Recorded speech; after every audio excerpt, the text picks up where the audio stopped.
podcast is a member of WildGamesProductions.com and D20Radio.com.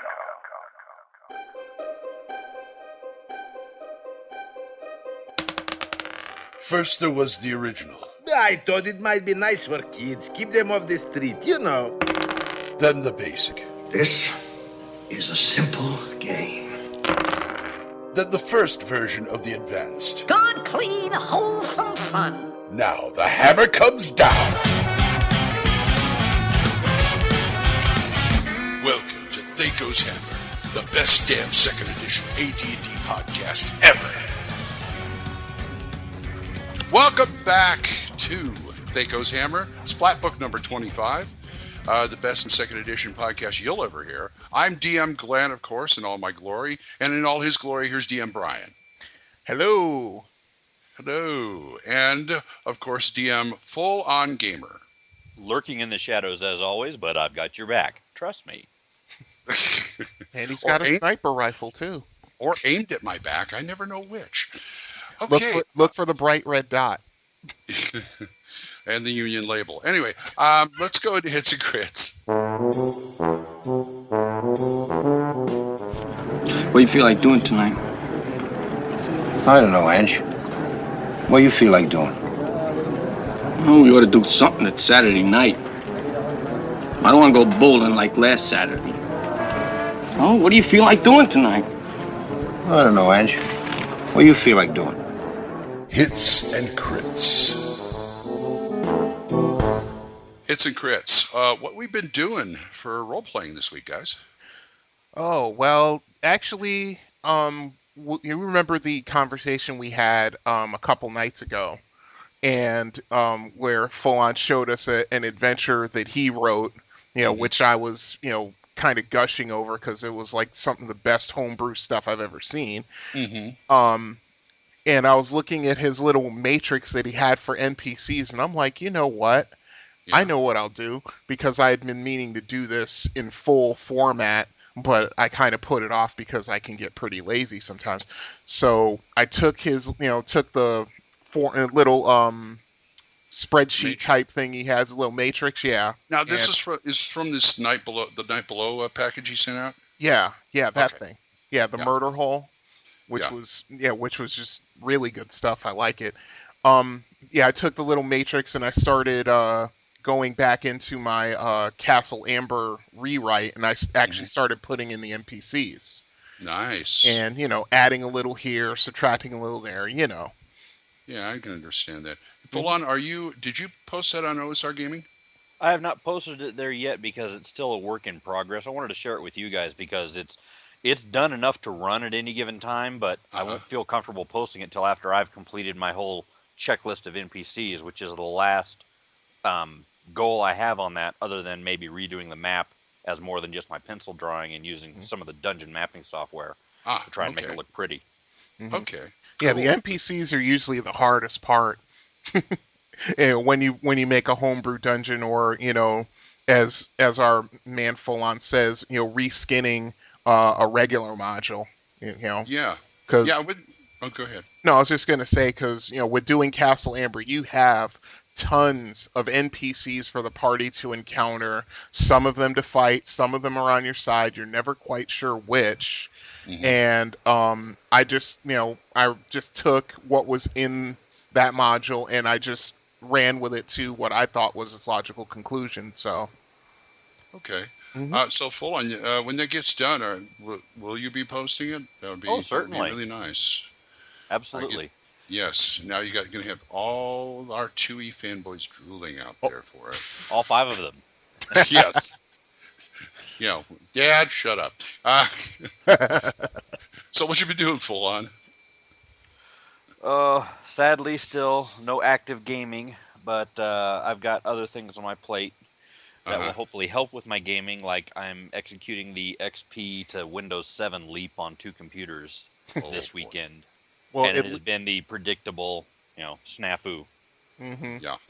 Well, at least you didn't have to go from XP to Vista. Well, I was smarter than that. God. In fact, the computers I'm doing this to are computers that they would not let me buy with XP on it. I had to take them with Vista, and I had to roll them backwards into XP just to be able to have functional equipment. No, I understand that totally. Oh, I don't even want to think about that. That's why I have a friend do it, even though he gives me the discs. Hey, whatever works. That's all I got to say. Well, me, no gaming, of course. I've been sitting down, guilty pleasuring with my Ellery Queen DVDs and looking over my Wizard Spell Compendium set that I got at half price. That is a lot of fun, especially the appendixes in the back with all those cantrips and stuff. That's a whole lot of fun. Yep. And I think I may have the germ of an idea that might be a Skype game in the near future. Oh, you didn't know about this, did you? No, please elaborate. There's nothing to elaborate. It's a germ of an idea. Okay. That's all I got so far. Okay. I mean, this germ has been... So you're going to run the murder hole on someone. Cool. No. I have... Unfortunately, it'll probably be basic. But maybe I can come up with something else for 2E, and that would be a nice game to run. Or maybe Brian could, or maybe Full On could. Yeah, I can certainly run a 2E game. I have one of my sticky notes on my desktop. I'm going to pull if the interest run 2E game on Skype. Yeah. I even have the idea I want to do, even though it's kind of bare bones. But I mean, we can certainly do a 2E game. All you guys have to do is say, just show me your interest and I can put it together. No problem. Interest is shown. And all you people out there on OSR Gaming and other places, you heard it here. Bug Brian on osrgaming.org or send us an email at thacoshammer@gmail.com. And or post over on d20radio.com. The forums that's exist right. there as well. That's right. There are D20s in 2E. They use them. Yes. I've quite seen often too. With my own eyes, I've seen them. We got an email? Yes, actually, we do. We have a voicemail. We have a voicemail. Yes, okay. we do. This is from our constant. This is from a constant emailer of the show, DM Kojo, and I'm going to play it for you right now. So into that, Kojo. Stand by. Okay, right. Here we go. Okay.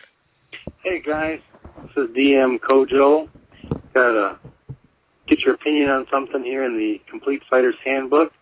On pages 58 and 59, it talks about weapon proficiencies using tight groups and broad groups for weapons and allowing your fighters to have more selection that they're proficient at. Wanted to get your take on whether or not you use that. I like the idea of the tight group, but the broad group seems a little bit too much unless it were to cost more than the 3 proficiency slots that the book says. So just like to get your thoughts on that.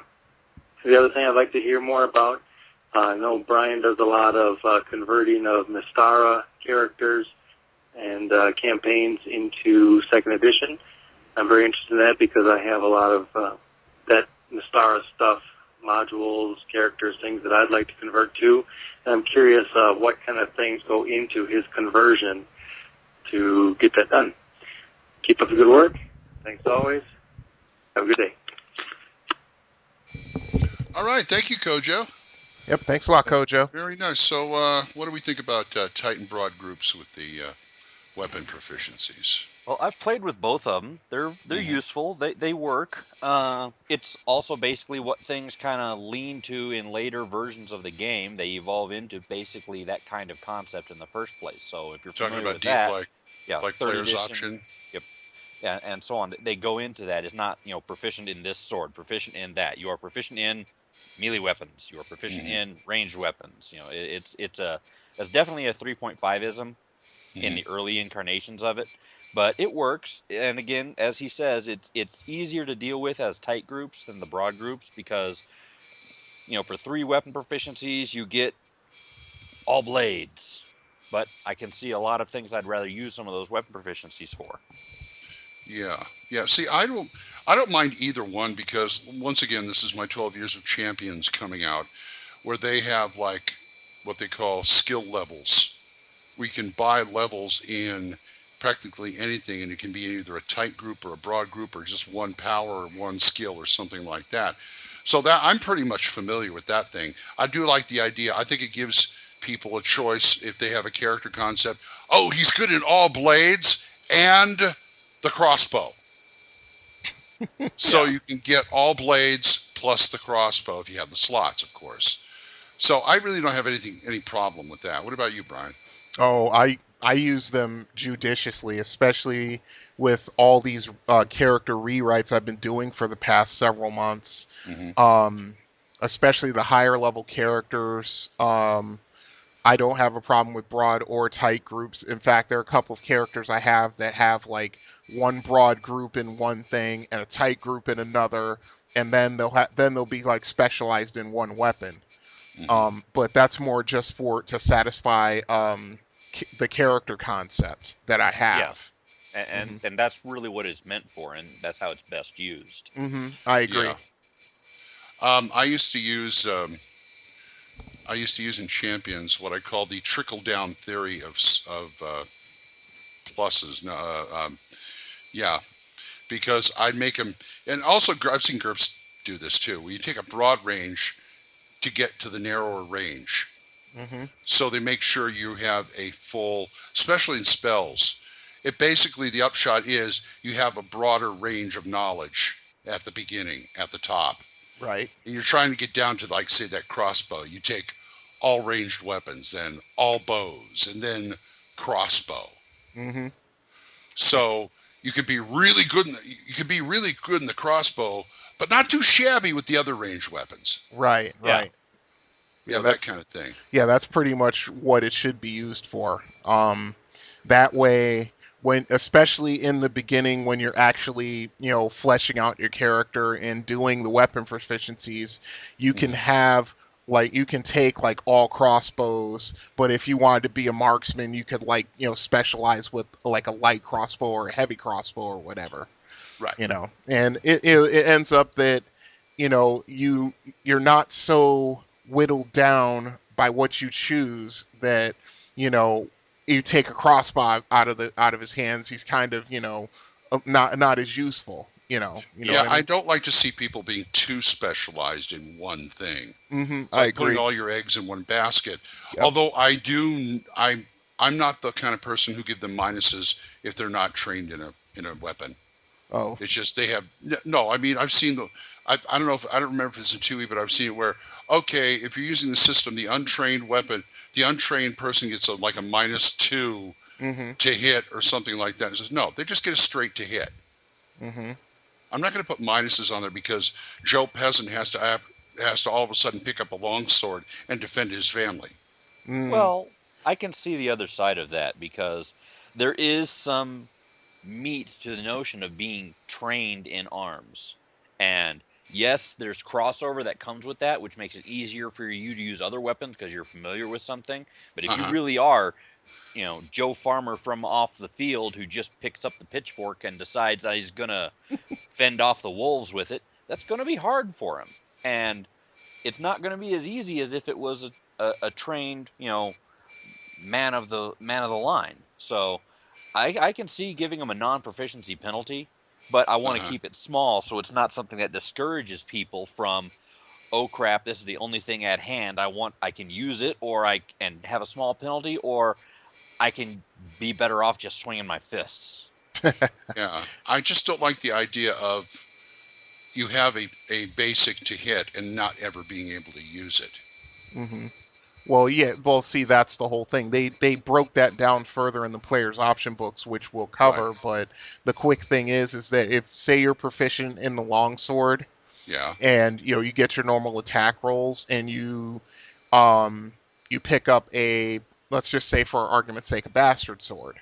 Now that requires a bit of a different way of using it in combat, but because you're not trained in it, you still get a minus, but it's a lot slighter than if you decided that you're going to put your longsword down, pick up a quarterstaff. You know what I mean? And even then, it's still easier if you're fighting with the bastard sword and you're trained in the longsword. Well, one of the ways you can use a longsword is with two hands. Yep. And if you're using a bastard sword with 2 hands, you treat it like a longsword because it takes special training to use the bastard sword one-handed. Right. And that's where you get that difference. And it's just a little fine-tuning and pairing of it. And if you are proficient in the longsword, feel free to grab a longsword, take it in 2 hands, and go to town and have no problems whatsoever. But I'll give you a little penalty if you're trying to use it one-handed and you're not trained in it. Right, I got it. Yeah, it's just a small penalty. It's not as shall we say, as harsh, as previous editions where it would be like if you weren't proficient in a particular weapon, you had like a -3, like right off the bat. Yeah, that's please. It's worse in later editions. It's -4. Yeah, I've seen that. Yeah.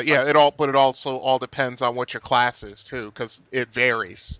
Like the fighter classes are going to have less severe penalties than the mage class, who'd be like a -6 actually. But at the same time, correct me if I'm wrong, they did have classes of weapons where people don't get any penalties, like say the quarterstaff. No, or the simple weapons. The club. Yeah, the club. Weapons. Yeah, the club. club. I consider quarterstaff at the base a simple weapon. Base. Okay. You can whack. You don't have to do the whole Robin Hood thing. You can still take it and whack somebody over the head with it. True. True. Use it like a club. I'm saying. No, I get what you're saying. But if they didn't have that, that would bother me. But yeah, they do. Yeah. Okay. Beat them with their fists. Okay, I took 4 levels. Yeah, I'm proficient. You can do that actually. Yeah. Hey, absolutely you can, especially with the Fighter's Handbook. I've got Fighter's Handbook Martial Arts for a dwarven fighting monk of mine. 7 levels of it. 7 proficiency slots on it. I can control that entire chart and do whatever I want. Wow. Oh, I just want a guy in just bare knuckles fighting, like 7 levels. Yeah, you can do it. He will knock you out 5 ways to Sunday. Knock you to next week probably, or something like that. Yeah, pretty much. Yeah, with 7 levels in it, you can pretty much knock out pretty much anybody as long as whatever you roll on the chart, you get to pick plus or minus how many slots you have on that chart. Which gives you the opportunity to select your attack, which is so powerful. It's almost broken. But it's just beating on people. It's not that bad. No. Yeah, to watch a dwarf knock out Tyson, that would be fun. Boot to the head. Boot to the head. There you go. Anyway, about Mystara. Yes. We want to know how you go about doing that. Okay. What I usually do is when I first started converting the Gazetteers over to 2nd edition, because I didn't like what TSR did with Mystara for their reboot to 2nd edition, so I decided to ignore most of that. What I would usually do first is translate the NPCs. The NPCs that the characters are most likely to run into.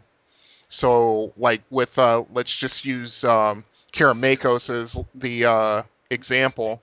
The first characters I did were the Duke, and the funny thing is I used the conversion tables out of the back of the rule cyclopedia.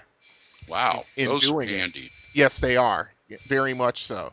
And I did the Duke, I did his wife, I did his kids, I did all of the ambassadors from the various nations, because the chances are the party may do a mission for them here and there. You did all them? Yeah, I did. Boy, you get around. Anyway, go ahead. Well, hey. Well, when the ambassador from Alfheim says that he wants to be with you, you just got to go with it. Anyway, joke, kidding. Anyway, but yeah, I converted all of them. How I did it was, for the most part, I kept the ability scores intact. I would improve a couple here, take a couple down there. Keep their hit points, do all their proficiencies, just basically just do a complete overhaul. Okay. And it takes time, it takes effort, but you know what? When you're done and you can just look up, one of the NPCs, just on the fly without even thinking about it, and then it's worth it in the end. And it's Yes, sir. really no harder doing it specifically just because he's asking about Mystara than it is for any other setting. True. I mean, I've got characters that I played in basic D&D that I converted to first edition, that I converted to second edition, that I converted to third edition. And the character is still the same. What they have makes them crunchy and fun. The stats and all that stuff, that's easy enough to convert. There's very little conversion required other than, hey, I now have these things called proficiency slots. Let me spend some of those. I have these things called non-weapon proficiency slots. Let me spend some of those. It really is just adding on to, I've got stats and I've got saving throws and I've got some weapons. Yep, and that's what I had to do. I mean, I'm looking at the stack of character sheets right here of all the characters I've converted. And some people don't even do that. You know, they don't want to fool with all the minutia of second edition. They'll run it pretty much as is. Yeah, and it's like, okay, today, originally my character was from the Grand Duchy of Carmicos, but tomorrow I'm going to say he's from Greyhawk, and oh wait, after that I'm going to say he's from Waterdeep. Well, hey, some people didn't want to mess with different worlds and different settings.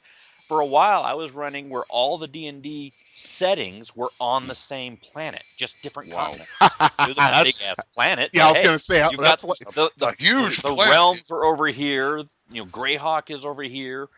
Greyhawk and Mystara basically just kind of merged into one entity anyway. Right.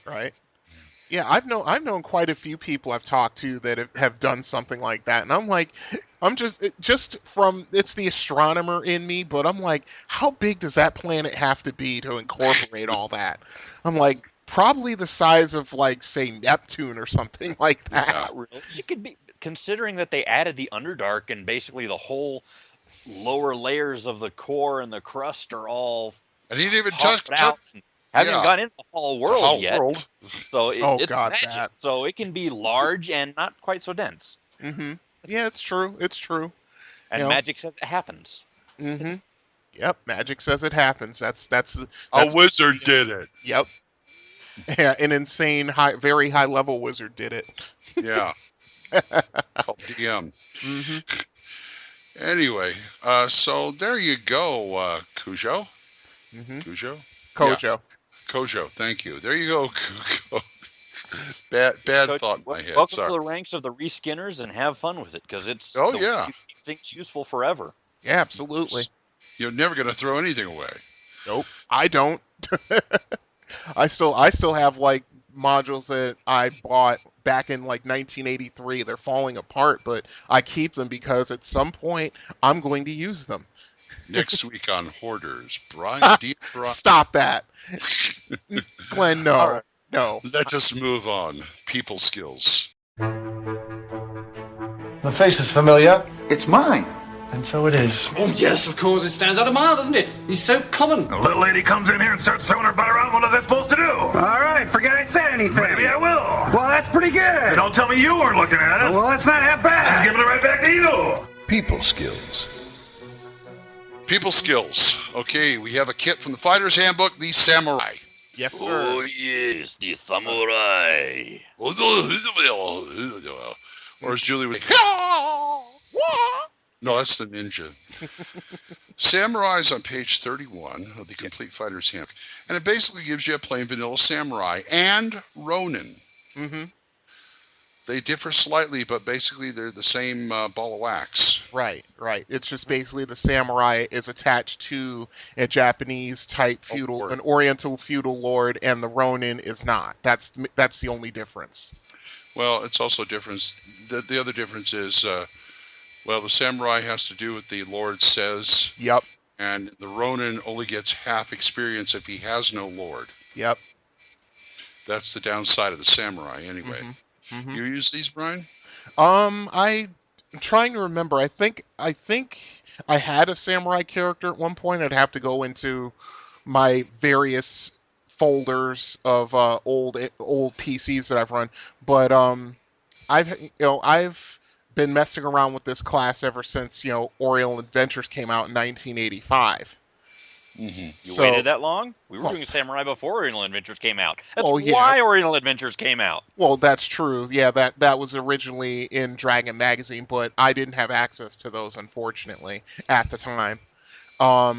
but yeah, I mean, I just, I love the concept. The thing is that, you know, the Samurai is extremely powerful kit. I mean, way powerful. Like, I'd say probably more powerful than any other fighter kit in existence, possibly. Still? Yeah, still. Yeah, I'd say that. I mean, I'm looking at the weapon specializations they get. They have to have 2 of them. They're restricted to that. Yeah. Well, here's the thing. You get 2 bonus, which is powerful. Yes, that's free 2 additional weapons. But of the total 6 you get, 5 are already spent for you. Yes. You will be built this way. Yep. You get 1 to make a choice with. So that's not that bad. That's and even that 1 you have to choose from a short list. Yep. Well, same with the non-weapon proficiencies. Okay, you get riding, land-based for free. Etiquette. A lot of GMs hand that out. And you have to buy all your stuff from the Oriental weapons list in the book. You have to buy them, except for your katana. You get that for free. Right. Most powerful weapon in melee weapon in D&D, the katana. Yes, but somebody called you out on that. I know I started gaming. Yes, I know. Yeah, I know that. I just didn't. After I had a discussion with him for like 3 or 4 posts, I just stopped because I'm just like, you know what? So experts who know more about sword making than I could ever know if I studied it for the next like 30 years, that this is what they say, and I'm willing to go along with it. And the other guy was going, la, la, la, la, I can't hear you, la, la, la, la. Yeah, I temper all that with the other information that's out there nowadays, because if someone really doesn't know anything about sword making or sword crafting or sword use, they can go watch Deadliest Warrior and see some examples in actual use. They can go watch Mythbusters and see some examples in use. They can go watch all kinds of stuff on the military channel or on the Discovery Channel, and you will see answers to all your questions, and they're all written with a bias, but still, it gives you enough information to work with and make a better judgment. You don't have to judge everything by watching Highlander 15 times. Not that there's anything wrong with that. But, absolutely nothing wrong with that. Watching Highlander 15 times means you need to go to an asylum. Yeah, exactly. Yeah, because your brain's going to basically just turn into jelly and come out your ears. So, yeah, but we digress. The thing is about the Samurai is that it's the same argument that I have for when people want to start complaining about the Elven Bladesinger kit. The drawback to the kit restricts the player character in such a way, if the DM's got anything on the ball, that he just can't run around just doing what he wants to do with this group of ragamuffins.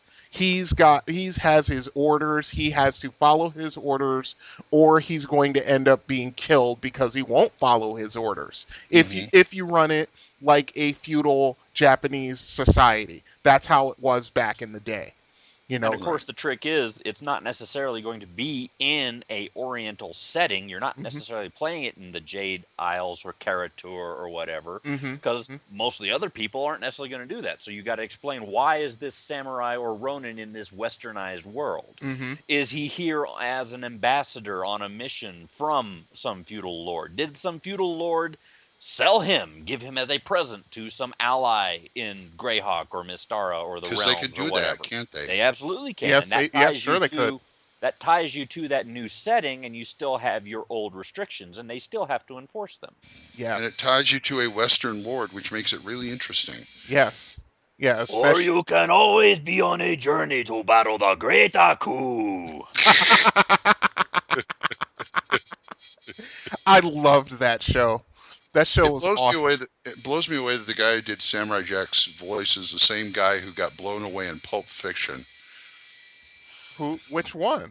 Remember Travolta was talking in the back seat and he accidentally his gun went off and he shot him? Oh, yeah. Yeah, that guy. That was Samurai Jack's voice. No, what? Oh, yeah, that's right. I thought you were talking about Aku's voice. That was that was Mako. Yeah. Yeah, that was Mako. Yeah. One of the best actors, bar none. Loved him. Everything he's done, from like Conan the Barbarian to MASH, loved it. I will not argue that. Yep. But getting back to the Samurai, yeah, there are different ways to play it and different flavors. How you want to run it. But my whole thing is that, the restrictions are more than enough to balance the character out. Especially the Ronin. I mean, having to earn twice as much experience points to advance, that is pretty crippling to a PC. Especially one who's not multi-classed. You know what I mean? Yeah. I mean, think about it. You start off with a first level samurai who's a Ronin. He has to earn 4,000 experience points. That's a lot. That is a whole lot. And the only real power, Benny, they get out of the kit is this special benefit for the Ki. And okay, I can make my strength 18 double up for 1 round. Yep. Once a day. Once per experience level. Once per day per experience level. Yep. Yes. I can blow that in 1 fight. Easily. Yeah. You have to save that. save that for the ogre that you're going to be meeting at the end once you wade through all these orcs. And if you get yourself a gauntlet of ogre power, well then what's the point of being a samurai other than 2 free weapon proficiencies and riding land and etiquette? Yep. I agree. Yeah, it's almost like it kind of reminds me of D6 Star Wars. If you take the Jedi package, young Jedi package, it's like, yeah, you got a lightsaber. Don't know how to use it for crap, but you got a lightsaber. Don't get me started on D6 Star Wars. We need a whole podcast show style dedicated to that because I have many things to say about that. Okay. I like that. It's a great game. Not to say anything about it, and it's a perfect starter game for anyone new to role-playing games. Uh-huh. But I played a young Jedi when I first played it, and it's like and it's like your only weapon. Yeah. So I was trying to defend somebody against this monster, and it's like, what's my chances to hit? Oh, that bad. Hey, okay, well...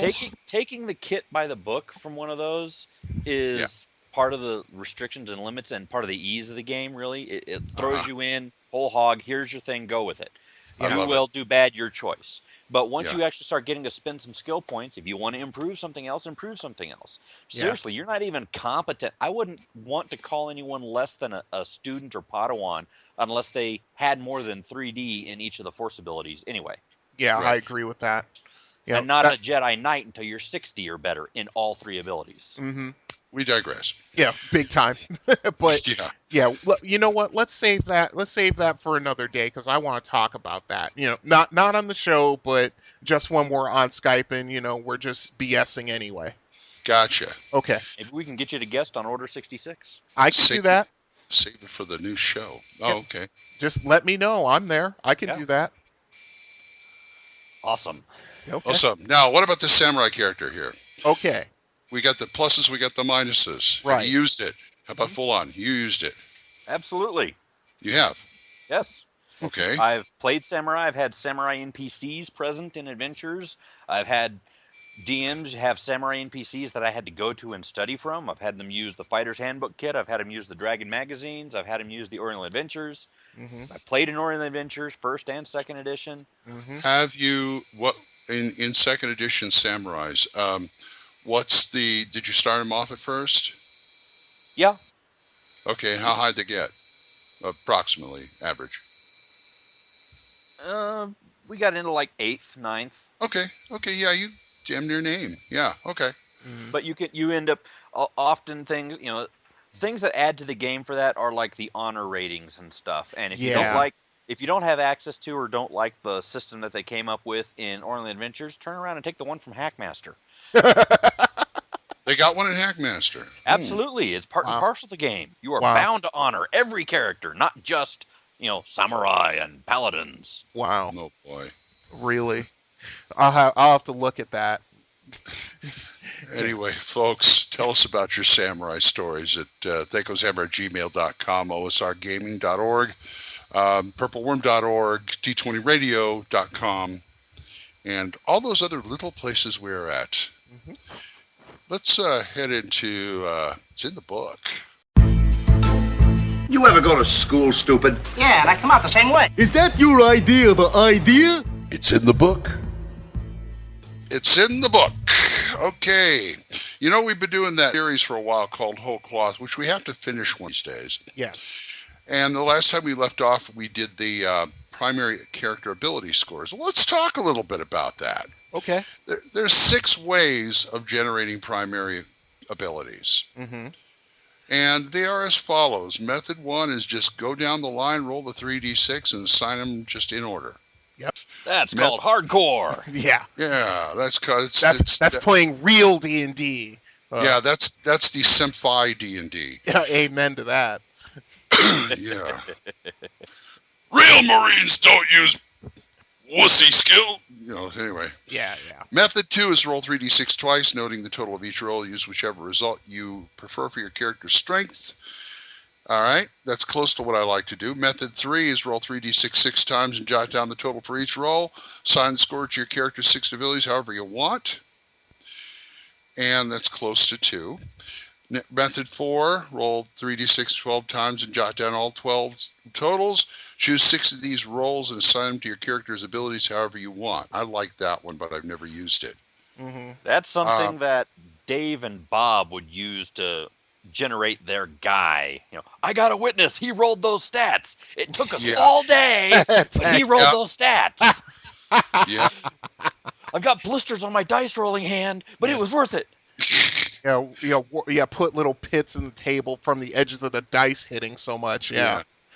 Method 5, roll. This is my favorite. Roll 4 6-sided dice. Discard the lowest. Assign where you want. Mm-hmm. And of course, method 7, the point method. Everybody who's been in the RPGA knows about the point method. Mm-hmm. You start at ability scores start at 8. And you get 18 points. I think they finally went up to 26 in the RPGA before I stopped playing. Mm-hmm. 26 points. I still don't think it's right to start them at 8, but there you go. With this one out of the player's handbook, you roll 7 dice, and you add what you roll to your scores as you want. So you can customize pretty well. I'm sorry, I missed. Still guaranteed to not have a stat below an 8. I'm sorry. I like having to role play a character with a low stat on occasion. I don't think the character is broken. I think it adds meat and flavor to the character, and I accept the challenge. Okay, then I was mistaken. Method 6 is rolling 7 dice and add it to 8 on each stat. Yeah. Okay. Yeah. Well, it's not a pure point buy system, but I'm not a big fan of point buy systems anyway. Yeah, me neither. Point buy systems cause everything to be in the same mold. They don't often remember to allow for, I want extra points by taking a stat lower than your baseline. Yeah, that's when you get into like the dump stats. Mm-hmm. But dump stats have been in existence since the beginning, so you see now. What I'm going to do, I'm going to put my system in the hat. I mean, I've used the only system I've never used is Method 6. Let me just say those are the 6 basic ones in the player's handbook. Now, what is your system? Well, mine, I've spoken about it before, but I got this from a gaming group that I used to play back home in Connecticut. Basically, they would use a 6x6 matrix. Or excuse me, 8x6 matrix, where you roll a straight 3d6 and you fill that matrix up, and then you go down and you you select the best score from each one. Now, it sounds like a lot of work, and to some extent it is, but it gave the person rolling up chances for to generate a much more consistent character, let's say. Not so much, the average would be like 13 to 15, with the occasional 16, 17, 18. It gives you your best 8 choices out of 48. Yes, you roll correct. 48 stats and you pick 6. Yeah, exactly. With mine is 64 because I use two other stats as well. So it'll be 8x8. But yeah, but I've been using this for years, and there hasn't been a super character yet.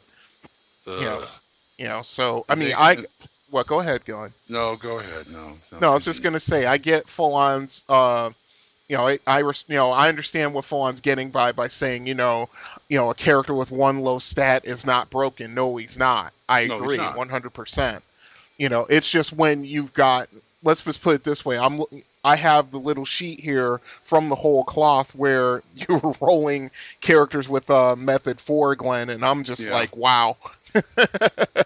I mean, it's not so much the character's broken, but it's like the choices of what that character can be are pretty limited.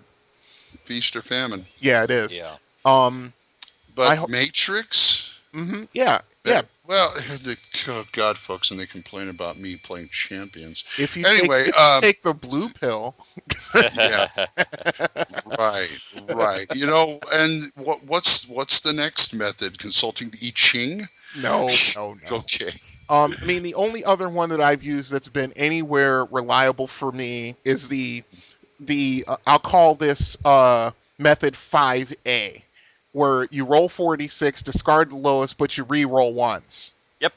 I've heard that one too. That's actually my preferred, actually. That's what I roll with. I kind of prefer a more heroic game. I like my heroes to be heroes. I like the players that I run with to have the ability to overcome the challenges, but still have a reasonable chance of low stats. Yeah. I've kind of settled on what he's calling 5A, but I've used a couple other variants of 5. Either 46 reroll 1s and 2s, choose the top 3. Wow. Or 5d6 reroll 1s or 5d6 reroll 1s and 2s, choose the top 3.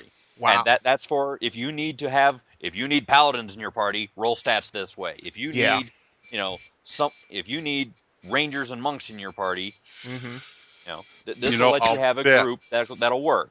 If you want to make sure your cleric has a wisdom bonus. I'll bet there is some DM out there that came up with a whole PDF or something of, you want this character, roll the. It's kind of like systems for betting on horses. If you want a long runner, pick this one. If you want a pick that one. Well, they did that. We talked about it last time. It's in the Paladin's Handbook, and it's that matrix chart of roll and pick. Here is your Paladin stats. Yeah. Right. But I mean, I know somebody worked that out for every single class somewhere out there. Oh, that's a lot. Wow, that's somebody who's goes way too into it for my taste. But yeah. Oh yeah, way too into it. I just gave you that PDF a while back of the complete monster from 1st to 4th edition. They got too much time on their hands too. But I swear, I think somebody actually did that. Well, anyway, that's okay. It's not a bad thing. It just keeps me from having to do it. Well, yes, that's true. Also, how many? I'm just wondering because I've been using it since I was playing Mulvey Cook back in the early '80s. But who still uses the 2-for-1 stat swap? Give me more info. Basically, when you roll your character up, if you wanted to change any of the scores, you take 2 points out of one score to raise the score that you want up by 1 point. I've never done that. Really? I've always wanted. I've done variants of it, and it's useful. Like I said, it's there to help you tailor the character into something A, that can play the class you want to choose, and B, doesn't necessarily give you a guy with 4 stats below 10 and broken. Well, that's the funny part, because most of the players I've run this under, most of them will run their stats down to 9 or 10 to get what they want. Oh boy. Yeah, I mean, it's just those who want to take 1 point out one stat and 1 point out of another to raise it. I'm like, no, that doesn't work that way. Also, if my brain can work correctly, I had another question to ask. There's always that first time. Yeah. Okay, go ahead. No, it's okay. I can't remember what I was going to ask, so whatever. It wasn't that important. There are also people who go and take the ability generation things from other later editions and bring it back into 1st or 2nd. If they like the point buy system, the flat out point buy system, where the higher the score you want, the more points it costs. Right. And if I want to run a heroic game, I say everybody gets 36 points, everybody gets 48 points, everybody gets 62 points, whatever. Right. Or maybe comes up with a little matrix where they roll a random range of, here are some points, take those points, and you get this many, and you get this many, and then you get this many. That way you all have a range that's similar, but you're not locked into being, we've all got the same amount of points, which means probability says we're all going to have mirror stats or identical stats stressed to our prime requisites, which gets boring. How about a stat lottery? I've done that. You've done. It's like a big bowl with different colored poker chips. Not even that. I actually wrote out a chart now that I remember it. And basically, you had to roll. I think it was It was either a D. It was either percentile dice or a D30. I think it was a D30. But I had a series of stats saying, "Okay, here, roll this," and they would have. They get their stats, and they'd have like a number of bonus points that they could add, like between 1 and 4 or something like that. And that was like a quick and dirty way for everybody to kind of get the ball rolling on what their character, the character scores were going to be.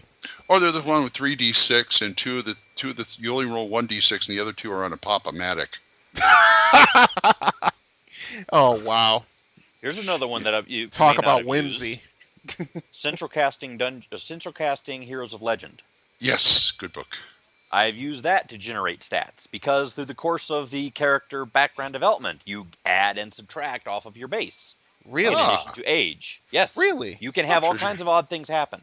Some of my I have some other fast and dirty character background generators, like using the Galactic Underground. It's just 4 rolls, but those 4 rolls can cause critical changes in your stats. Yeah, it's some plus, sort of, some minus. Yes, it's sort of like Traveler that way.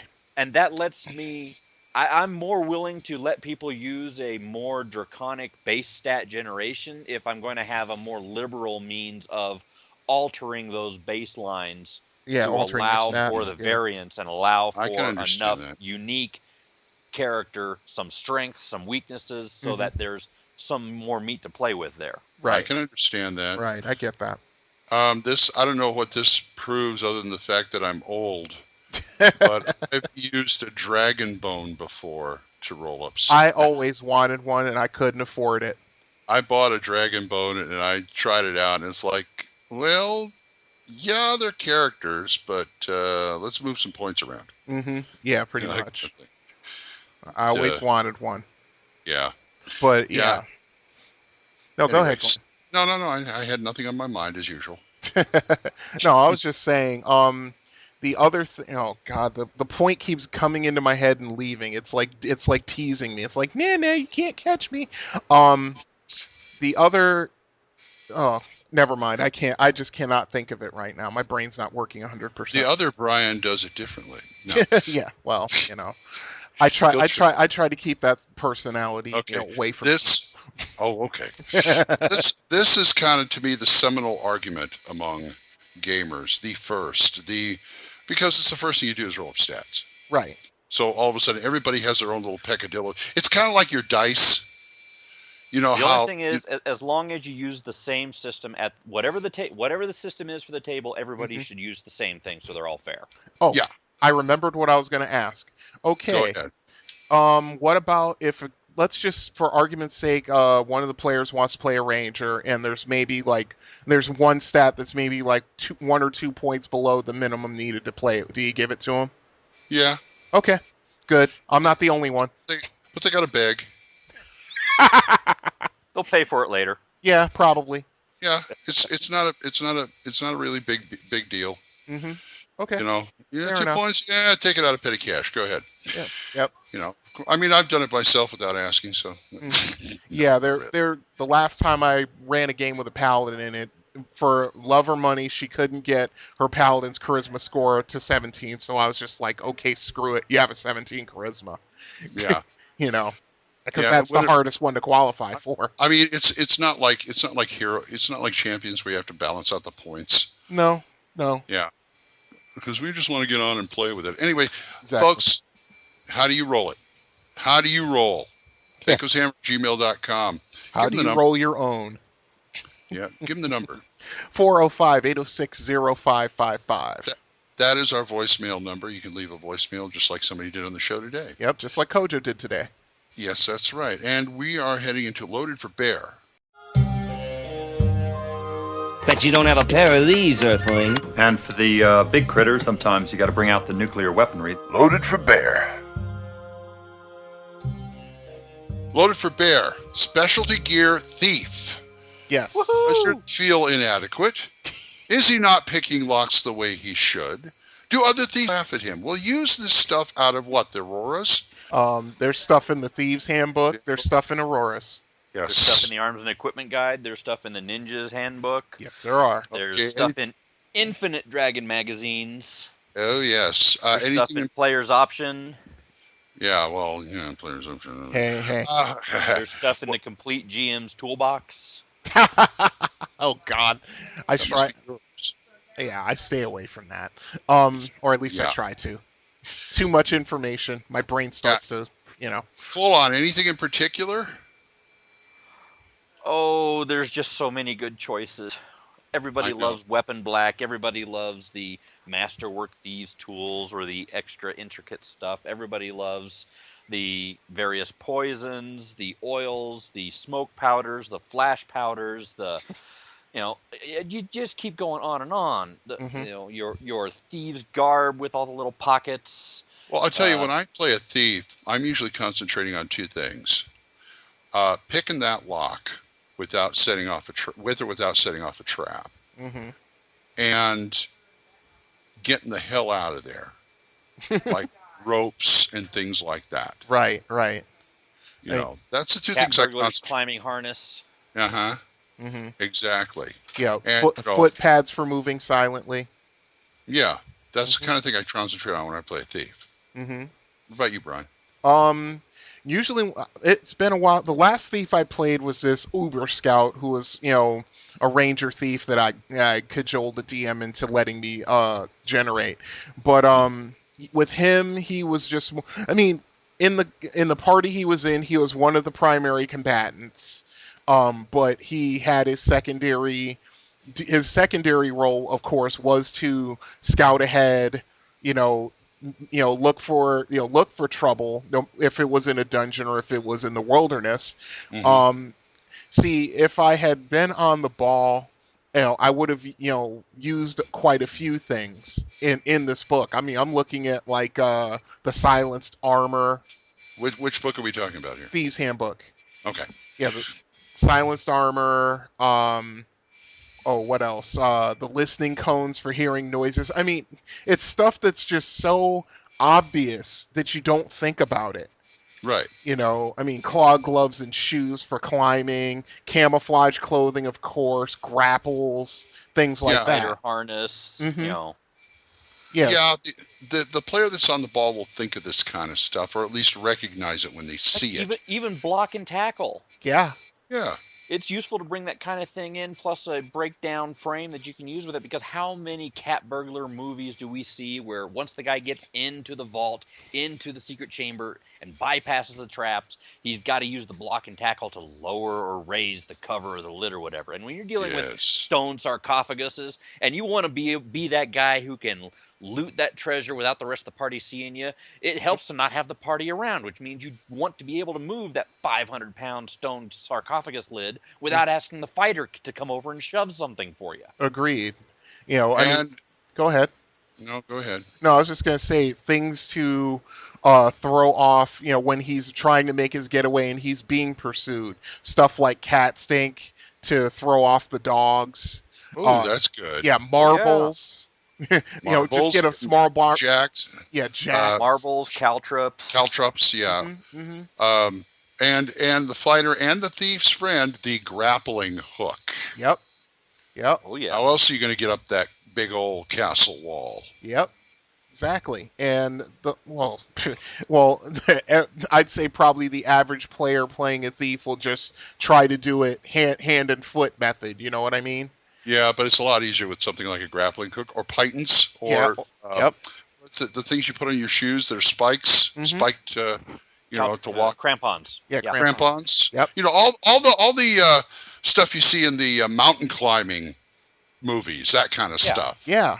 And any of that is great to have, just because, you want to be able to get those thief skills, your climb walls and stuff like that, up so high so that when the penalties start rolling in, you're still left with your base thing. I've got a character who's got enough gear and skill that they've got like 156% climb walls chance. Yes, you can only use 98 of that.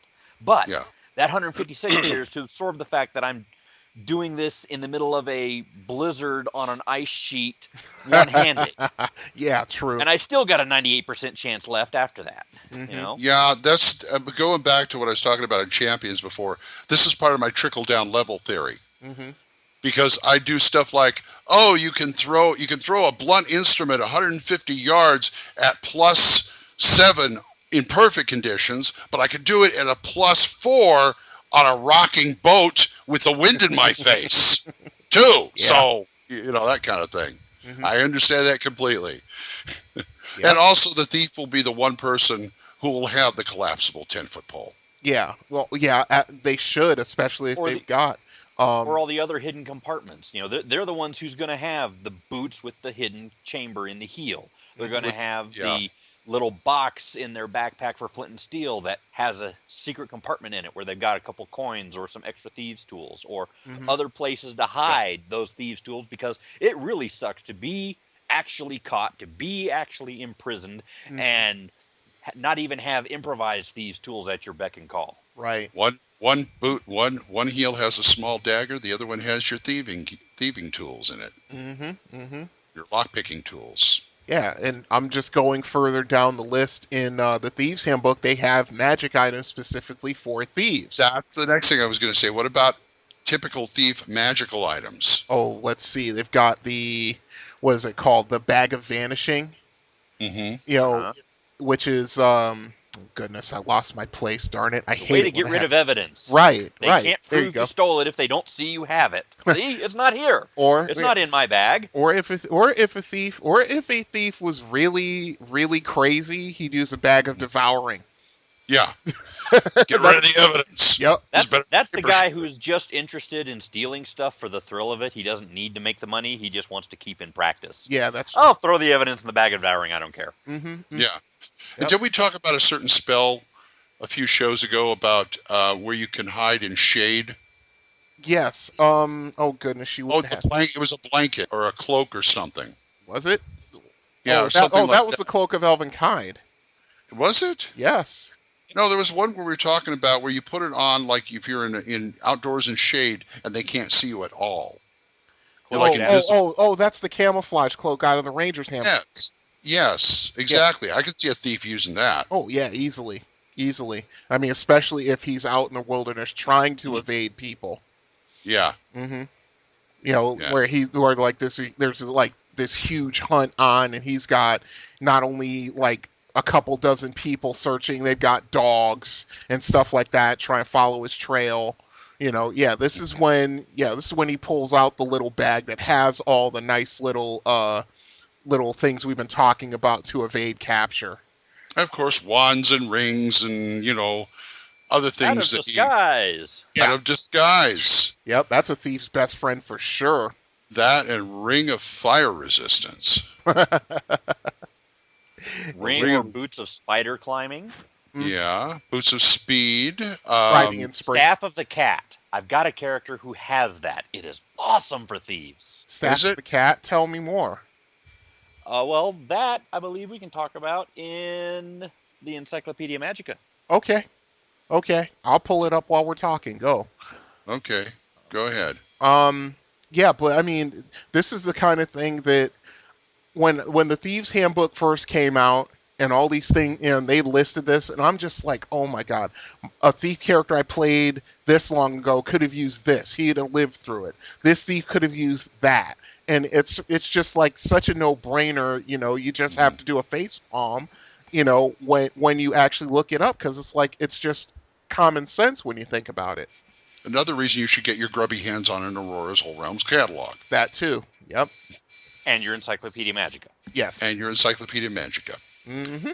Yeah, there's all sorts of, thief stuff that you just don't think about until you see it in like black and white right there on the page. Right. And of course, there's a lot of stuff that other people have come up with, too. I mean, places like Dragonsfoot are filled with that kind of stuff. Oh, yeah. Magical and non-magical. Yep.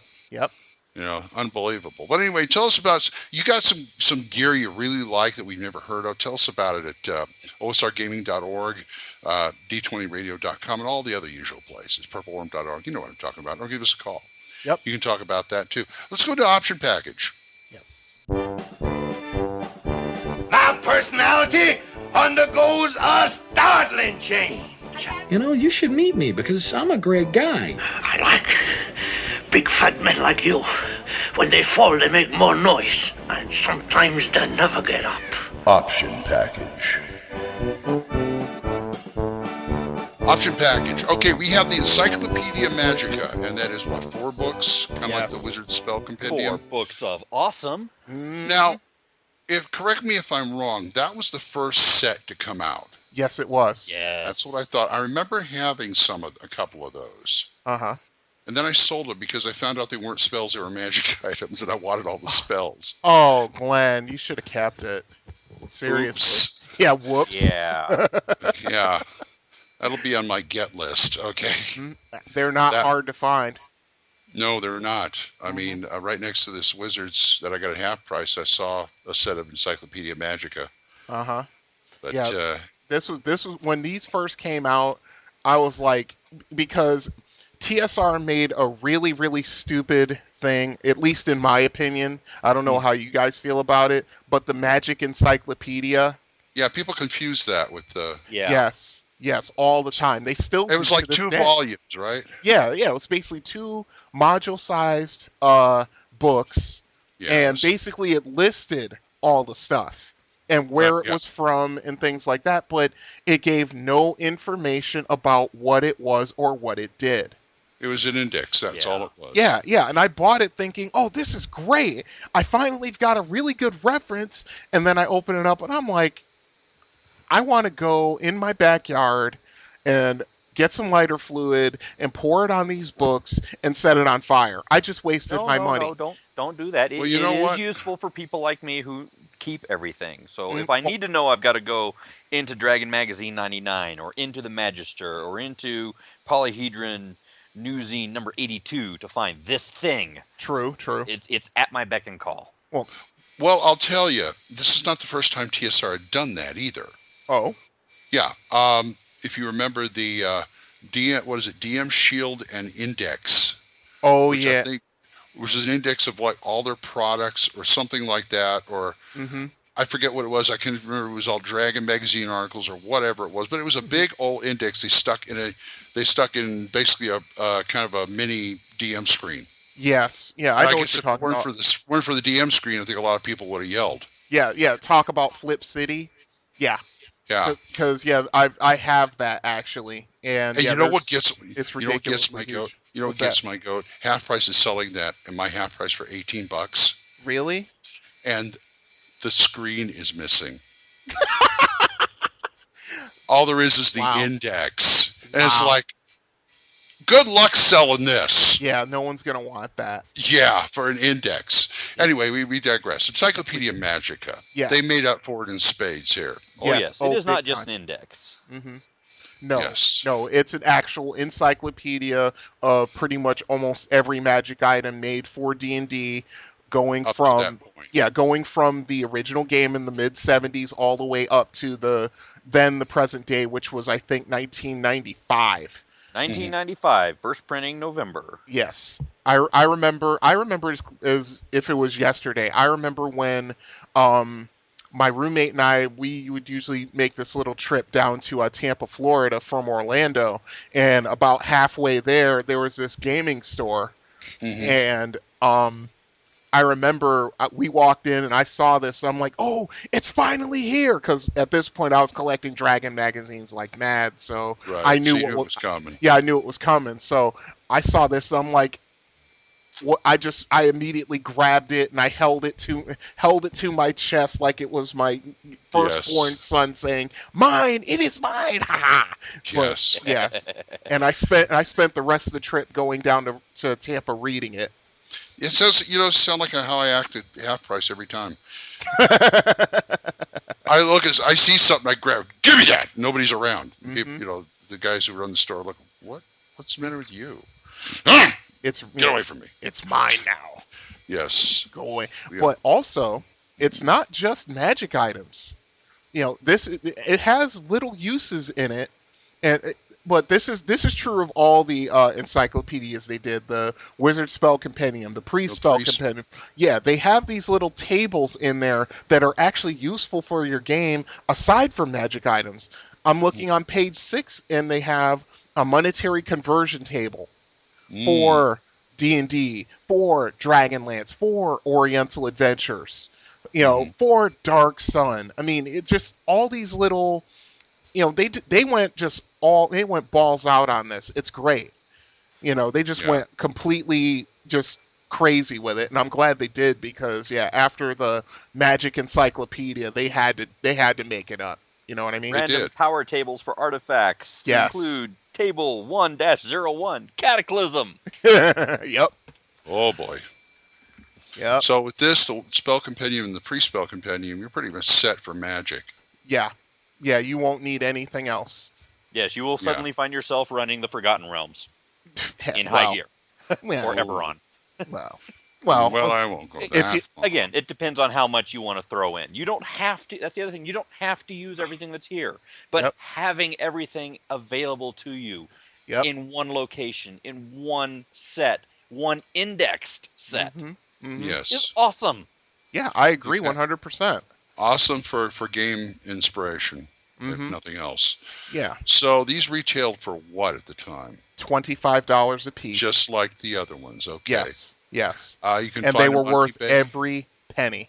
You can find them on eBay for outrageous prices. You can find them like I did the spell compendium in stores like Half Price. I paid 4 volumes. I paid $12.50. Well, which is actually, half. I did a little look see Noble Knight, which is one of my favorite D&D retailers. And they usually have decent. The only time I've seen it for list price is when they have a mint book or near mint, I should say. They only go list price. They don't go above it, which is respectable. Because some other e-retailers would go like say for like a set of Encyclopedia Magicas for they want like $150 for it. So for like good condition they'll charge like $17-18, which is a good bargain. It's reasonable. Yeah, but I thought $12.50 a piece for near mint. Yeah, that's one of those you go into debt for if you're a D&D enthusiast like the three of us are. Yeah, $55. I've got the set. Yeah, okay, fine. Yeah. Oh yeah, you see these on the shelf and you don't have them, get them. Yes. Take them on the spot. Yes.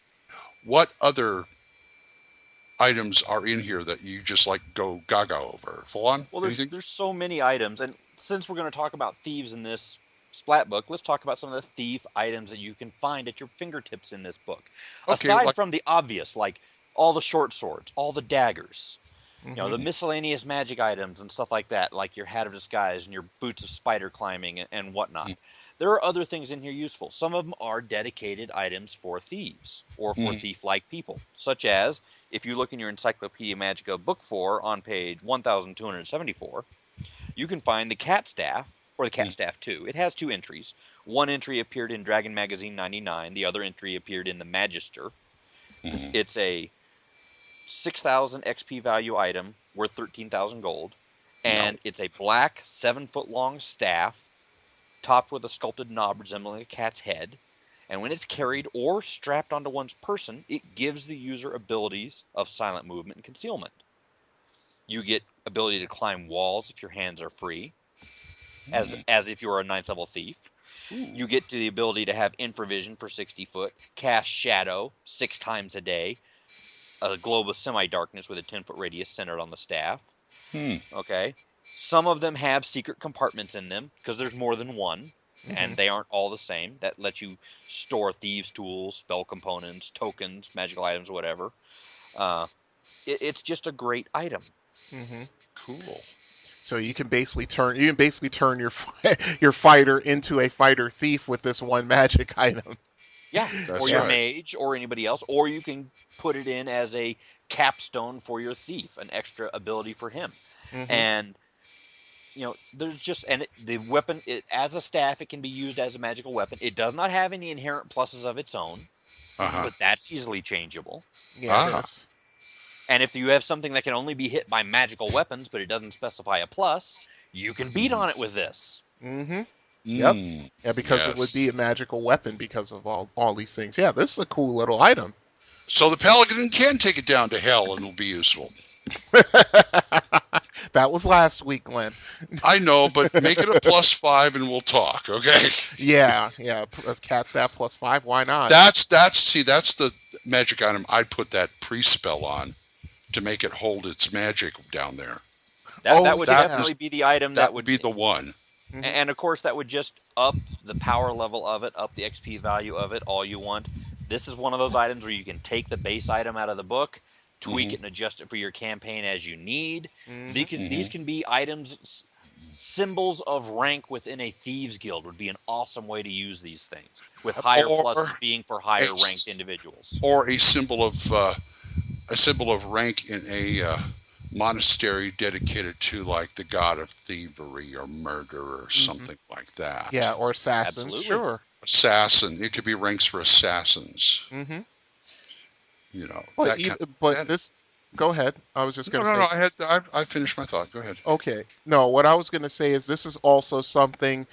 They even suggest this in the book. I can't remember exactly where it is. I think it's in the first one somewhere, where you can basically take all the abilities of Cat Staff and say, put it in a dagger sheath or something like that. You know, they suggest taking the abilities of one item and putting it into another one to create a whole new item that your party hasn't seen. Hence your Holy Avenger crossbow. Yes. with powers of disruption. Hey, if you're allowing demi-human paladins and you have a paladin of Corlin Lorethian, some of them are going to be packing Holy Avenger longswords. Yes. Others are going to be packing Holy Avenger longbows. True. Very true. Or both. And for the Tarrasque, we pull out the Holy Avenger ballista. Yeah. Exactly. Oh boy. Flame tongue ballista. I'd like to see that. Anyway, or you can combine things like, instead of a cat staff, a cat fanny pack. It's already got the compartment. It's already got the compartments. Yeah, or a cat, or a backpack, or even if you really wanted to, make it an item that is just of minor consequence, a headband, or even a pair of gauntlets. Like, you have gauntlets of thievery, you could have cat staff gauntlets if you wanted to. Helm. Or just there's the tight little gloves. There's little leather gloves. They don't have to be full gauntlets, but at least you have gloves on, so you're not getting those contact poisons. Gloves of the cat. Gloves of the cat. Here's an obvious one. Yep. A mask. I'll bet you almost all the masks in the Encyclopedia Magica have to do with a thief in one way or another. Oh yeah. Probably. Oh yeah. Probably. The dice. There are dice in here. Yeah. Someone's ripping somebody off with dice. Dice of cheating, yes. Yeah. Loaded dice. So there's a lot of stuff you can do with it. And the Encyclopedia Magica helps you out. So if you can get a set, please get them. Yeah, spend the money. You will not regret it. You will not regret it. Not at all. Right, Full On? Absolutely. Very well done. Thank you. Now we will go into Magic Fingers. Eeny, meeny, chili beany, the spirits are about to speak. Well, it just so happens that your friend here is only mostly dead.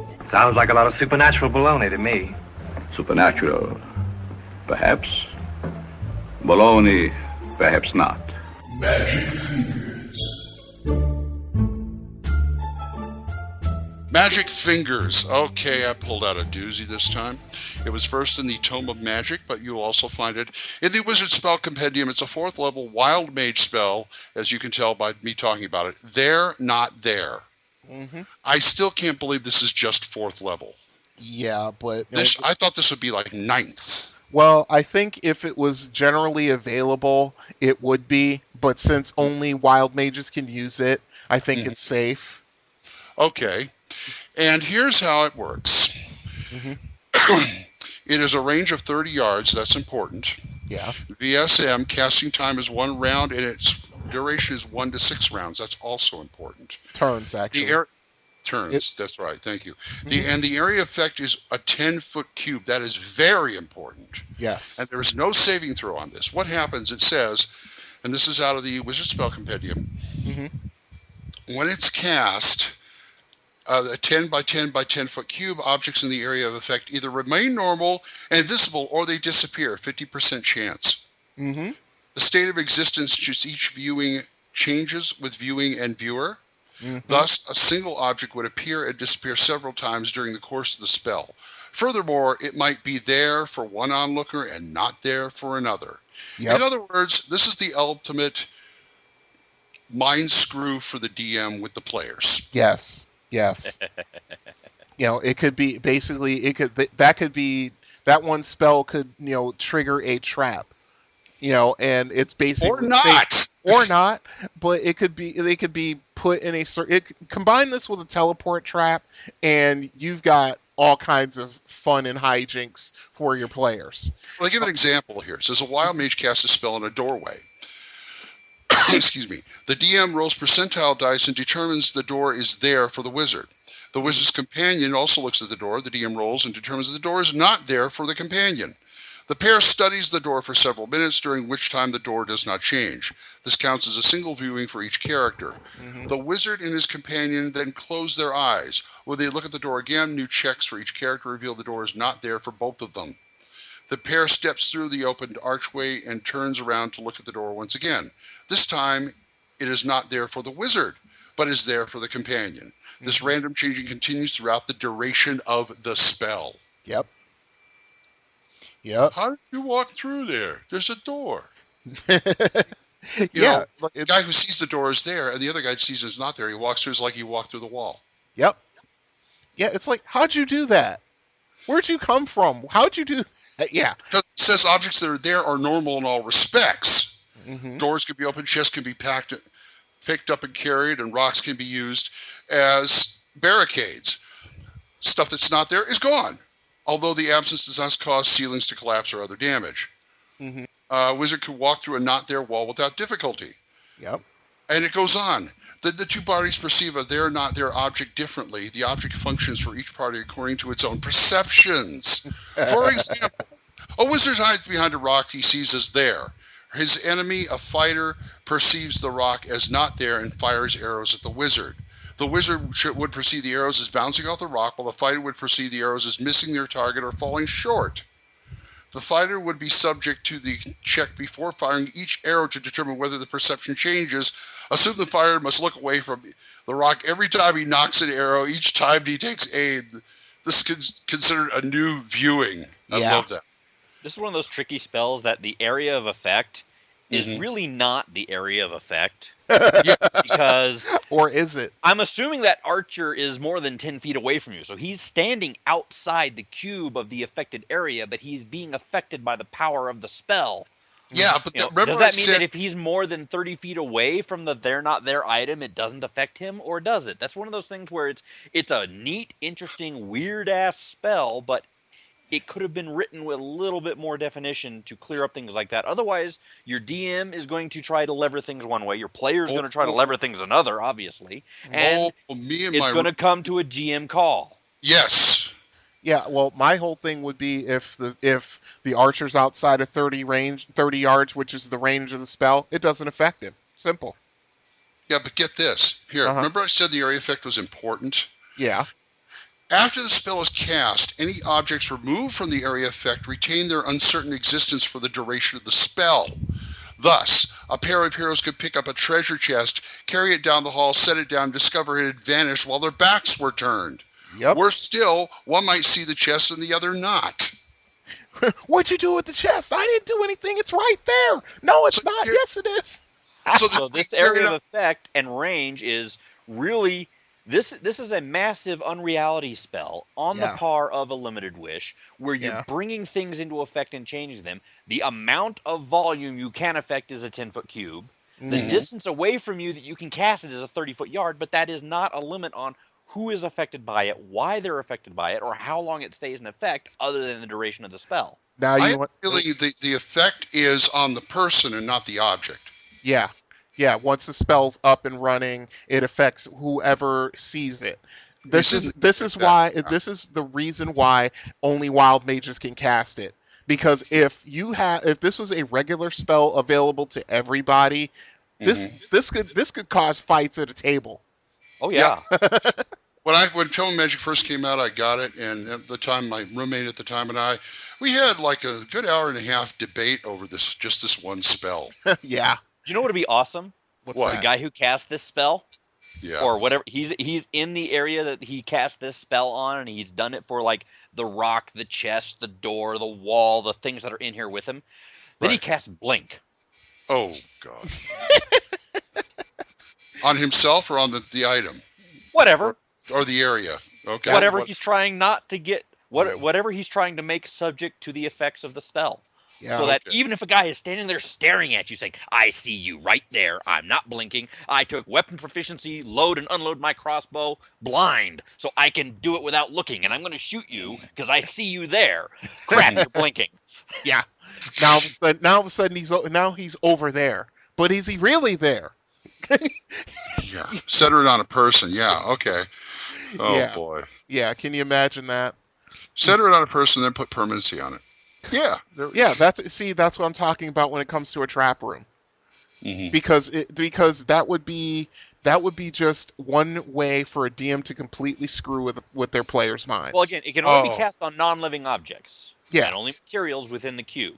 But cast it on a treasure room. Cast it on a treasure room. Cast it on an opponent. Yep. Cast it on that anti-paladin's +5 plate mail. Ooh. It could be there. It could be not there. Yeah. Cast it on his helm and do a called shot to the head after you cast it on the Lich's Staff of the Magi. Or better yet, cast it on the Lich's phylactery. Yeah. Yeah, and because you don't kill a Lich until you destroy the phylactery. And if you can't find the phylactery, that you can reduce that Lich to 0 hit points, he's coming back. And he's going to be mad. Lich? What happens to the Lich if his phylactery to him becomes not there? If he doesn't have a phylactery, is he still a Lich? See, now we're getting is he safe from destruction? See, now we're getting into existentialism. This whole spell is existentialism. Yes, it's the way to use the spell creatively. It's the way to use the spell in unique ways. Right, I agree 100%. And ways that will let you do things to an adventure that no one really ever suspected you could. Right. Or should. Yeah, or should. Yeah, this is another reason why I really frown upon wild mages. Remember when we talked about those? Mm-hmm. Yeah, this spell is another reason why. I thought you liked wild mages. Well, I do, but you got to understand something. You know, it once again, with almost every character class or kit, it comes down to the player. Mm-hmm. And if I've got a complete and total nutbag that just wants to throw a monkey wrench into my game, you don't give him a wild mage. Yeah, exactly. Right. I wouldn't. But yeah, I mean, a player who can use this spell to get him and his buddies out of a really bad situation, that's a good thing. Yeah. You know, but yeah, this is one of those where you have to watch. You know, you have to make sure of the player before you grant his wish to become a wild. Well, I tell you, you give it to a player and it's used right. Yeah, the DM will be snickering behind the screen all the way. Yep. As long as it works. Like I said, it's a mind screw. Give it to the villains. Yeah, it is. Wild mage villain, boy, can he puts it on. Let's see. That ballista over there. No. The item that the party is sent on our quest to go recover for the kingdom. The magic sword, the king's crown, the book of knowledge, the whatever. The key to the princess's chastity belt. They're not there. Yeah. That would be a good thing to cast on. make it permanency until you kill the bad guy. Yeah, you could chain those spells together like that, sure. Yeah, you put a trigger on it. Mm-hmm. Yeah. It doesn't say it has to be a non-magical item. Cast it on Leomund's tiny hut. Oh, jeez. Now, oh God, now I'm getting a headache. It fits in a 10-foot cube. Yeah, it does. Yeah. On the outside. I keep seeing somebody goes in there and then somebody blinks and it's not there and the guy's sitting there in the bathtub taking a bath. You know. Or even the wonderful rope trick spell. Cast there, not there on the rope. Well, if you have a rope trick, yeah. Yeah. Sometimes, that's one of those things where you take a spell, you make it into an item. Now you have that item that affects that spell that can be used by other people. People have done that all the time. So they have the I'd whip it on a deck of many things. Oh, I absolutely would throw this on a deck of many things in a heartbeat. That's on a regular terrible. basis. Oh, would that's you make it a card or put it on the deck? I would put it on the deck to keep the deck out of people's hands. I have burned decks of many things on site. People hate me for that. Ooh. As a player. There's good stuff when I'm in a there. It's character, like, no, there's bad stuff. I hate decks of many things. I have drawn from decks of many things too many times and had too much weirdness happen as a result. It's a way to break your game. Well, yeah, I put it in there, but put there not there on it, so they can only take so many cards. I wouldn't go so far as to, well, you know what? Table it. Let's table it. Let's put this. Let's put the deck of many things up for discussion. Because any other conversation? Yes. Because that's just a whole different thing. Let's table that. I'll put that in the show notes while we're going. But they're not there. There's several of those Encyclopedia Magica, including the Tarot of Many Things and other variants. Which is what I usually use. But like I said, there is so useful. It takes some thinking, but a lot of thinking. Yeah, but boy, when you get it right. If you're a DM and you're going to have this spell in your campaign, in the hands of an NPC, in the hands of part of the adventure, or as a treasure item to be found, know what the hell you're doing and already have made some decisions about the things that we talked about.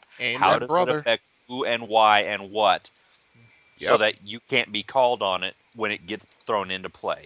If you're allowing a wild mage into your game, and you're allowing him access to this spell, since you have control over what spells he gets and when.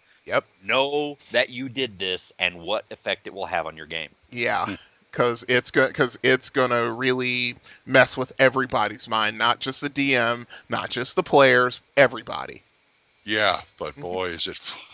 I guess it can be fun. Oh, you don't like? Okay, fine. I don't like getting headaches from my games. Sorry. I probably use it myself, but you know what? If knowing some of the players I've had over the years, oh my God, I shudder to think about how bad it could have been.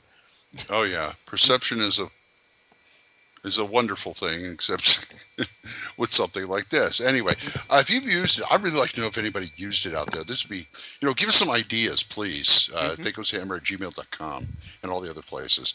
We got a snipe hunt. Yes. If you only had a living brain. What do you think, escaped gorilla? Listen, you're making enough noise to wake up the dead. I don't have to wake him up. He's up. It's time for a snipe hunt. Okay, snipe hunt. The Golem. I crack open the monstrous manual, and it's a Golemorama. Yes, it is. There are 1, 2, 3, 4, 5, 6, 7, 8, 9, 10, 11, 12, 13 golems. Yeah, that's just in the monstrous manual. That's just in the monstrous manual. Yeah. Everything from like the usual clay and steel and flesh and iron and other things to such esoteric things like the glass golem. Yeah. And the Necrodophilus is basically a bone snake. Yep. And my favorite, the scarecrow golem. Oh, my favorite's the Caryatid columns. I love those Caryatid things. columns are fun. Yeah. They are a lot of fun. They're guardian items. They're great. They're awesome. They are. Anybody remember Labyrinth? That one door they came to with that fighter creature in there. Found out it was a robot. Robot. It was like a golem. It came out of the doors closed. It came out and started fighting. That's what that thing is. Yep. These two large maidens with swords start whacking at you. Those are the Caryatids. Yeah, and of course the Juggernaut. Oh, poor Juggernaut. That's the weird. It's like, it's just a car with a big ram's head or something. Okay. Yeah. Yeah, you like those, don't you? Oh yeah. Yeah, they're all kinds of fun. Oh yeah. I like scarecrows. They may be light, but they're fast, and they don't say anything, but they cackle madly when attacking. Oh yeah. You like? I'm not surprised you like it for that. Time for fear checks. They even have a doll golem in here. Anybody say Chucky? Yep, that's exactly People where who die that came from doll golems deserve everything they got. Now, the Puppet Master puppets, on the other hand, are another type of golem you could throw in, and That's those true. have interesting twists as well. That's true. And a bone golem made from bones of everything, practically. Well, see, my whole thing about the bone golem, I prefer, and my whole thing is I prefer the what's the name, the basic version. which was basically just like this big bone monstrosity, and it had 4 arms. That's the one. Yeah, that's the one I use above and beyond the bone golem here. Okay. But yeah, that's just. But I mean, one that's good for low level parties that's not listed here is the wooden golem. Yeah. I mean, there are so many golems in so many places. We didn't have time to look them all up. So everywhere there's a wizard who decides he needs to bring something to life, there's a golem. Yeah, there is a poo golem lurking in the sewers of some dungeon somewhere. I fought a bread golem before in a bakery. You're getting killed, but boy, does it smell good. There are gold golems, silver golems, copper golems, brass golems, jade golems. Yes, those are the little tiny ones that look like the Shiva statues that come up and like stab you. Sand golems. They come at you like all those sci-fi shows where they have all the nanites that come at you. Think about that. And all of them have some attacks, like what is it, the iron golem, and I think the steel golem have like, I think the iron golem, no, it's a stone golem that has like magma inside of it. No. That's a different one. That's a stone living statue. Okay. I use those a lot. I know that pretty much by description. No, it's okay. It's okay. But I remember one of the metal golems can shoot like molten metal too. That was the bronze golem. Yeah, the bronze golem, which is not in here, but I'm sure it's somewhere because. Yes, it is. I mean, you'd think that TSR was hiring like a bank of wizards. Because like everywhere you turn around in a supplement or Dragon magazine, you'd see a different golem. Yep. Yeah, you can have golems pretty much made out of anything and anything. I mean, the dwarves have a hammer golem. I mean, there's just so many different versions. You're not tied to humanoids either. I mean, just like they showed you with the Necrophidius or with Bone Golem. Or the Juggernaut. Yeah, you can make an iron golem that does not look like a big, tall warrior in plate mail with a sword. You can make an iron golem out of a giant crab. Yes, you can make an iron golem out of, any number of things. And boy, will that take your players by surprise. Yeah, I mean, because they're always thinking of the stone golem. No, actually, another one I took from Basic was the amber golem, which was basically made to look like a giant cat, like a lion or a tiger or something. That's like right. That. That's right. I took that and I bumped it up. I mean, I gave it evasion abilities and things like that. But yeah, I mean, it's they can be made out of literally any substance you can think of. I mean, I know I don't know where I saw it, but somewhere there's a Jello golem. There are stats for a Jello. That would have been one of the April Dragon magazines, but yes. I can see a gummy golem, yeah. Oh, yeah. Yeah, easily. You name it, yeah. Yeah, but, just getting back to the ones in the Monstrous Manual, I mean, we've seen modules that have had stone and iron golems forever. Yeah. I mean, and they were always like at every edition. Every edition of D&D had them. Yep, and they were at the end when the party's beat up, when the party's low on spells. And the good thing about the golems is that most of the time, maybe 1, maybe 2 spells affect them. They're immune to magic otherwise. Right. And and some affect them learning your ecology of the golem is one of those challenges for a player to figure out. Oh crap! We've determined what this is. Who's got the flesh to stone spell? Who's got the whatever the chink in the armor is for these magic items, because golems are very, very, very powerful entities. Yes. I mean, they're being made by priests and wizards in the teens. The lowest level you can be to create one of these things is a priest 9 can make a scarecrow. Yep. Yeah. That's as low and they go from all the way from the Necrophilus, what did you call it? Necrophidius. Necrophidius, which is a 2-hit die creature, all the way up to the Iron Golem, which is a 18-hit die creature. Yes. So they have a wide range. of hit dice. Yes. And size and damage. Yep. And the and flesh... ways that you can use them, because they're tied to what their instructions are. What did That's the right. wizard tell this golem to do? Mm-hmm. That's right. Is it under active control and he's giving it new instructions regularly, or is it something that's left in a dungeon as a guardian of a thing that's been told flat out, unless someone shows the symbol of X, crush their head in and shove them in this hole. Throw them off of this cliff. Shove them down the well. Yep. Everybody you see come out of the well, throw them back down the well. Yep. Anybody who comes through this secret door, kill them.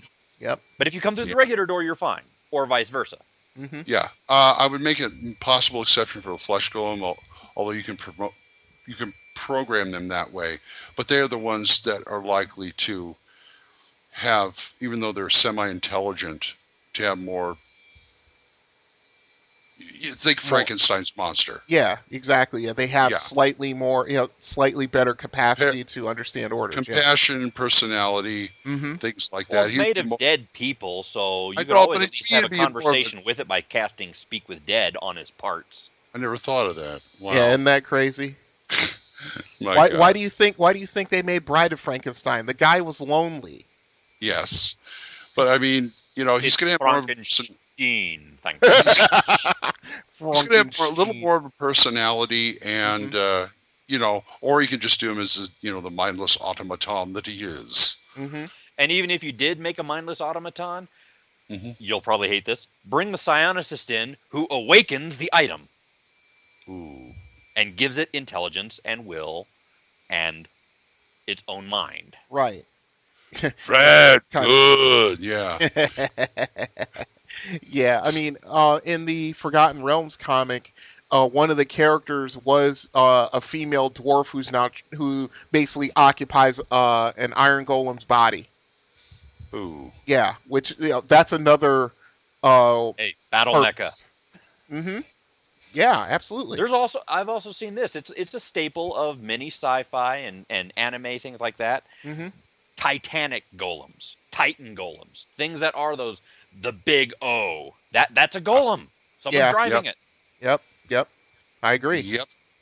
I'm thinking back to the Titan of Thebes. I have believe it or not, I have an anime series somebody gave me called Samurai 7. Mm-hmm. Which is basically an anime series based on the Seven Samurai. Yeah, that Kurosawa. Yep. Yes, and one of the samurai is a golem, and a golem with intelligence and self-awareness. He's driven by steam and clockwork. Yep. But he's alive, and he's a samurai. Yep. Clockwork golem, sucker punch, all of the Nazis. There's a clockwork golem somewhere in these books. I'm certain of it. Remember young Sherlock Holmes with that stained glass painting of the knight that came out and fought him? Mm-hmm. That was a glass golem. Yep. Yeah. And most of the golems come from these kind of stories, or in the case of some people, just very demented thinking. I mean, the one golem that literally scares the crap out of me as a player is the brain golem, because because basically it's all made out of brain.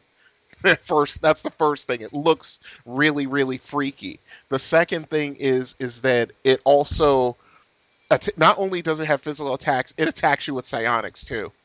Oh God. Yeah. Where did you find this? That one was in one of the Monstrous Compendium annuals. I don't know which one. There are so many presentations of golems in literature and in movies. I mean, you take a look at the Hellboy movies. Okay, you've got golems there. The Golden Army, they're all golems. Yes. You take a look at Dresden Files. They talk about golems in there. Supernatural, golems galore. Mm-hmm. Yep, I'm looking. Actually, I'm pulled up that file you sent me earlier with all the monster stats, and I'm looking through it right now, and there are, I'd say, probably at least 60 different kinds of golems. Yo.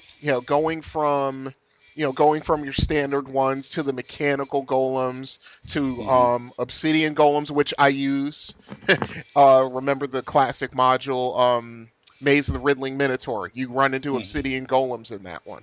Oh, yeah. Yeah, rock golems, snow golems, if you can imagine that. Yeah. Conan, that snake alligator thing. Actually, wait, that wasn't Conan. That was Red Sonja. Same actor. Yeah, okay. But that thing that was in the bottom of that well, that was a golem. It was a gator golem. Yeah. Gator golem. I'm trying to imagine an Cajun shaman making a gator golem. Yeah. Yeah. In the I swamp, could see that. yeah. I could certainly see that. Or somebody from Haiti, one of the hooligan people.